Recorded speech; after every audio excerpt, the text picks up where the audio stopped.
l'arrière-scène d'un préparateur mental.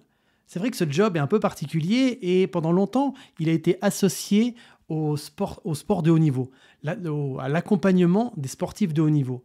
Et en réalité, aujourd'hui, j'ai envie de vous montrer que ce job de préparateur mental, qui peut être à la fois un job à part entière, mais aussi que de nombreuses personnes exercent en parallèle de leur activité, et certains même l'utilisent aussi par passion, dans le fait d'aider les autres.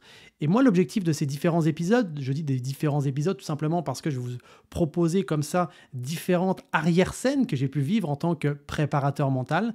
Eh bien, l'objectif, c'est de vous montrer ce qui peut se passer, quels sont les domaines qu'on peut aussi accompagner, sachant que concrètement, dès qu'il y a un ou une humain devant vous, c'est facile, on peut utiliser la préparation mentale parce que, comme ça, si la préparation mentale, on pouvait la définir, c'est un ensemble de stratégies émotionnelles, mentales, comportementales qui vont aider la personne à s'adapter quelle que soit la situation et ça en toute autonomie.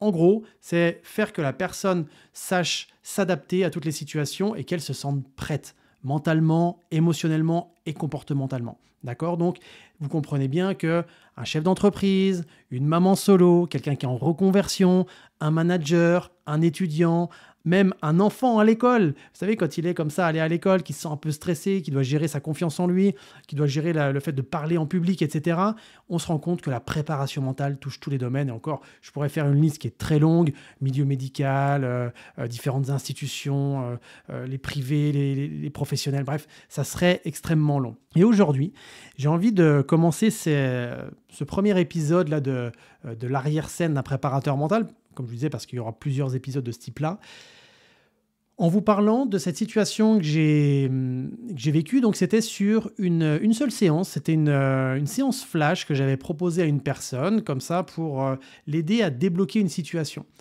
Quand je dis débloquer une situation, c'est parfois on est dans un projet, on est dans sa vie, on a des objectifs et on se sent bloqué. On ne sait pas pourquoi, c'est plus fort que soi, on est bloqué et on aimerait bien aller de l'avant, faire le premier pas, mais on ne sait pas dans quel sens aller, on ne sait pas comment faire, bref, c'est un peu le bazar. Pour tout vous dire, cette séance que j'avais proposée à cette personne, je l'avais proposée sur les réseaux sociaux en disant voilà, je vous propose une séance et ce sera enregistré, je décrypterai cette séance et ça sera pour moi mettre sur la plateforme des coachs en préparation mentale, des personnes que je veux accompagner, des personnes que je forme à la spécialité de coach en préparation mentale, pour la décrypter et dire exactement ce que je fais, pourquoi je le fais, à quel moment je le fais, etc. Et en fait, ce qui est intéressant, c'était pas forcément prévu au départ, mais j'ai trouvé ça assez pertinent et en tout cas ouais, intéressant pour la personne à qui j'allais proposer la séance, mais aussi pour mes futurs étudiants de l'Académie de puissance mentale.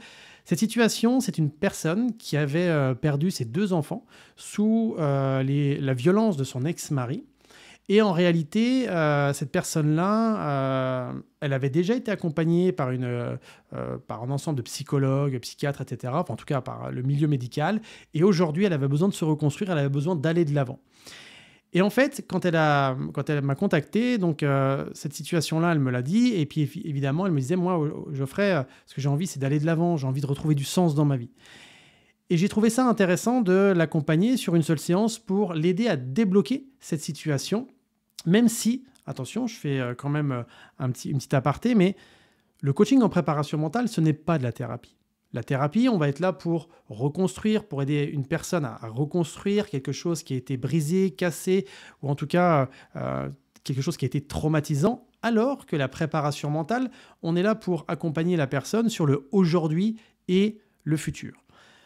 J'ai été dans l'hypnothérapie pendant longtemps et j'ai accompagné des personnes sur des traumatismes, etc. Et c'est vrai que pour moi, ça devenait de plus en plus lourd, c'était assez compliqué et j'avais envie d'un peu plus de fraîcheur en fait. Et c'est pour ça que je me suis orienté personnellement vers le job de préparateur mental, ou en tout cas d'accompagner des personnes dans la préparation mentale, parce que pour moi, c'est plus fun, c'est avec plus d'énergie, c'est chouette, on va de l'avant en fait. D'accord? Donc voilà la différence entre thérapie et puis la préparation mentale, on est plus sur de la pédagogie en fait. On va apprendre la personne à être prête mentalement, quelles que soient les situations, et on va développer son autonomie.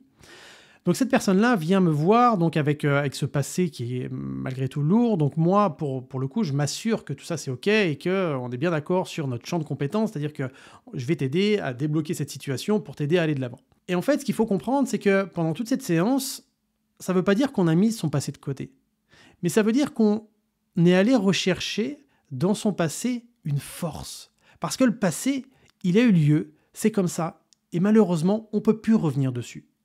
Et beaucoup de personnes restent bloquées dans le passé parce que leur focus est focalisé uniquement sur le passé et ça les bloque dans le passé. Ils ne peuvent plus aller dans le présent ni dans le futur. Et on peut le comprendre parce que face à ce genre de situation qui est extrêmement dramatique, de perdre ses enfants, plutôt que de dire non, le passé n'a pas existé, c'est pas ça. C'est que nous, en préparation mentale, on va s'aider de ce passé-là pour aller en tirer une force, pour l'aider aujourd'hui et dans le futur à retrouver du sens, pour que finalement cette personne-là se dise « mais tout ça, ça n'a pas eu lieu pour rien ». Quand je dis pour rien, c'est-à-dire que de cette situation, la personne a trouvé une force de détermination, une force de courage, une force d'aller de l'avant, une capacité à créer du lien avec les gens qui l'entourent. Et d'ailleurs, pour la petite histoire, cette personne-là, elle avait pour projet de construire à moyen et à long terme un lieu où elle pourrait s'occuper des enfants qui sont victimes de violences et les femmes aussi qui sont victimes de violences. Donc pour avoir la force de monter ce projet, forcément, on va aller rechercher des forces du passé. Et c'est ça qui est intéressant. Et tout ça, on va l'exploiter. Et c'est là que la préparation mentale, elle a tout son intérêt. C'est-à-dire qu'on va aider la personne à remuscler son focus parce que pendant des années, elle a été focalisée sur ce qui s'est passé. Et là, nous, on va orienter son focus sur le présent et sur le futur, sans oublier le passé, c'est-à-dire que tout ça, ça va être boosté, ça va être énergisé avec finalement la force de ses enfants. Et concrètement, quand on amène une personne, notamment sur une séance comme ça, quand on l'amène en état modifié de conscience de travail, c'est-à-dire en état hypnotique, à ressentir les choses, à vivre les choses. Là, on utilise aussi, bien sûr, avant, ça demande aussi une certaine technicité, mais on s'assure qu'elle est OK avec ça, mais on va utiliser le fait que aujourd'hui et dans le futur, eh bien, par rapport aux actions qu'elle va mettre, il y aura aussi la force de ses enfants qui vont être là, qui vont l'accompagner, même s'ils ne sont pas là physiquement, ils vont être là dans la pièce d'à côté. Vous savez, on image ça aussi avec une sorte de métaphore. Et en fait, ce qui est intéressant, c'est que cette personne-là, elle s'en voulait tellement de cette situation passée qu'aujourd'hui, elle ne prenait plus du tout soin d'elle. Elle faisait tout le temps passer les autres avant elle. Et nous, en préparation mentale, en tout cas avec la méthode puissance mentale, on passe toujours par les 3 étapes. Même quand c'est sur une séance ou que ce soit sur un accompagnement de plusieurs semaines, de plusieurs mois, voire de plusieurs années, on passe vraiment par 3 steps qui est déjà le fait de se connecter à soi. Ensuite, on va aller se connecter aux autres pour ensuite aller se connecter à ses projets. Imaginez cette personne-là, si je l'avais accompagnée juste en se connectant à ses projets. On serait resté en surface. Par contre, là, le fait de prendre soin d'elle, de prendre conscience de tout ça, de se connecter avec le pilier 2 à un entourage, le fait d'aider des gens qui vont pouvoir bénéficier de sa force, de son courage, de qui elle est au fond d'elle, et aussi d'associer, comme je vous disais juste avant, sur le fait que d'où ils sont, ces enfants, la voient certainement en train d'agir et d'aider d'autres personnes pour que la situation qui a eu lieu, finalement, n'ait pas eu lieu pour rien. Peut-être qu'il y a 2 vies qui sont parties et l'idée, justement, c'est d'en aider des centaines par son projet. Donc là, on se connecte à elle avec le pilier 1, on se connecte aux personnes qu'elle va pouvoir aider avec ses enfants avec le pilier 2 et enfin, avec le pilier 3, ses objectifs, ses projets, etc., on voit comment on peut l'aider pour qu'il y ait du sens dans ses projets et donc tout ça après avec quelles actions elle va mettre en place, etc. Donc là, c'était assez intéressant de voir sur une seule séance. Bien sûr, sur une seule séance, on fait peut-être moins de job que sur un accompagnement qui a lieu sur 3-4 mois, voire un peu plus. Mais en tout cas, l'idée, ça a été de la débloquer. Et là, si je reprends le message qu'elle m'avait envoyé suite à notre coaching, et là, elle me dit « Bonjour Geoffrey, j'espère que tu vas bien. J'ai reçu aujourd'hui l'information, je suis diplômée, donc je peux te dire que je ne peux que te redire merci pour ce coaching qui m'aide à me dépasser et faire le premier pas. Donc vous voyez, c'est ce que je viens de vous dire. Donc là, cette personne-là, je l'ai aidé à faire ce premier pas qui va enclencher le mouvement. Et c'est souvent le plus difficile, c'est ce fameux premier pas. Très souvent, quand on est bloqué, et le pire, c'est qu'on se voit être bloqué, et ça peut nous faire du mal, ça peut nous... voilà, on s'auto-sabote finalement parce que c'est une sorte de cercle vicieux, c'est-à-dire qu'on ne bouge pas, on se voit ne pas être en mouvement, donc on se dévalorise, plus on se dévalorise, moins on bouge, plus on se dévalorise, etc. Et finalement, on procrastine et on ne va pas en direction de ses rêves. Alors que là, je l'ai aidé sur une seule séance à débloquer son potentiel, à débloquer finalement de se mettre en mouvement par rapport à ces différents projets.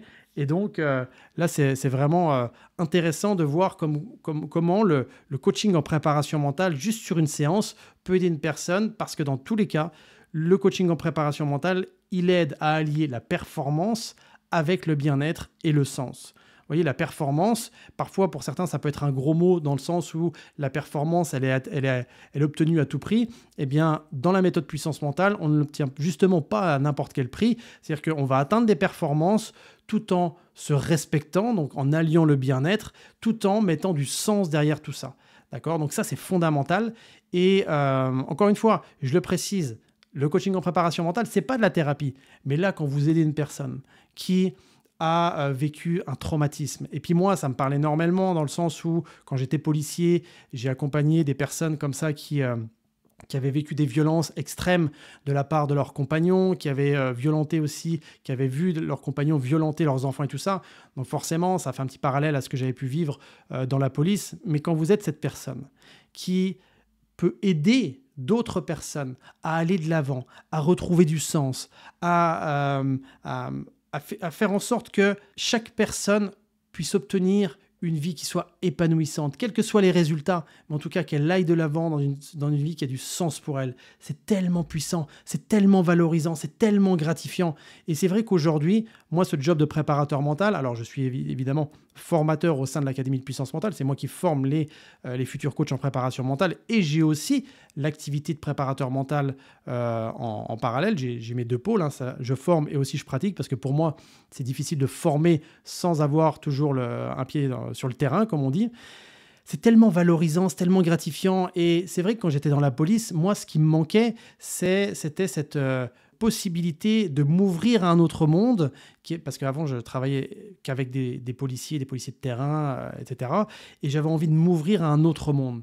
Et aujourd'hui, c'est vrai que ce job-là, et je vous le partagerai dans un autre épisode, l'intérêt, c'est qu'on peut l'exercer de n'importe où sur la Terre. Il suffit juste d'avoir une simple connexion Internet. Moi, la plupart de mes accompagnements, je les fais en distanciel, donc ça, c'est génial. Et c'est vrai que c'est tellement gratifiant. Et quand vous accompagnez quelqu'un, au début, c'est un peu perturbant. Je me souviens de cette personne qui m'a dit « Geoffrey, j'ai un problème avec ta formation. C'est que j'accompagne des personnes et je kiffe faire ça. Et en plus, elles me payent. » Donc, vous voyez, c'est un peu cette ambiguïté, voilà, cette ambiguïté qu'on peut ressentir parfois. Mais c'est vrai que ça donne un vrai sens, nous, à notre vie. Et évidemment, ça donne du sens aux gens qu'on accompagne. Donc voilà, c'est aujourd'hui vous voyez, c'est un épisode qui est assez court, mais j'avais envie de vous partager une possibilité d'accompagnement avec le coaching en préparation mentale. Donc n'hésitez pas aussi à me dire ce que ça vous inspire, peut-être si vous avez des questions, n'hésitez pas. Et là, ce qu'il faut savoir, c'est que cette personne-là que j'ai accompagnée sur une seule séance, si j'avais eu un accompagnement avec elle sur plusieurs séances, on aurait pu effectivement travailler sur l'estime personnelle, sur sa façon de passer à l'action, sa capacité à garder le focus, à retrouver du sens quand elle en perd, à retrouver aussi de la motivation. Bref, l'aider à faire en sorte qu'elle continue à avancer, qu'elle soit inarrêtable, et ça pour atteindre des objectifs qui soient importants pour elle, et ces objectifs qui ont évidemment du sens, et tout ça autour d'un plan de préparation mentale. C'est-à-dire que moi, quand j'ai une personne comme ça qui vient me voir, par exemple suite à une séance comme ça, moi je suis en capacité de dire le nombre de séances que je peux proposer à une personne, parce que c'est ça aussi la structure de la méthode puissance mentale, c'est qu'on sait exactement combien de séances on peut faire, parce que on s'adapte précisément à la personne, on fait du sur-mesure. Vous voyez, comme là avec cette personne, j'aurais pu faire du sur-mesure, comme si j'avais eu un athlète, comme si j'avais eu un dirigeant, une personne en reconversion, etc., etc. Dans tous les cas, l'idée, c'est de faire du sur-mesure en fonction d'une problématique rencontrée.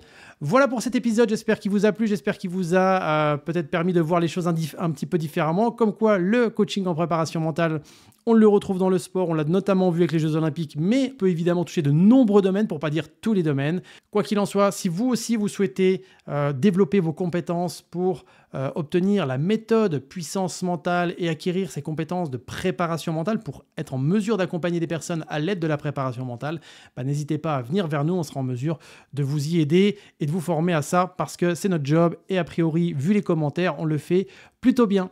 Prenez soin de vous, je vous dis à très vite pour un autre épisode. Bye tout le monde.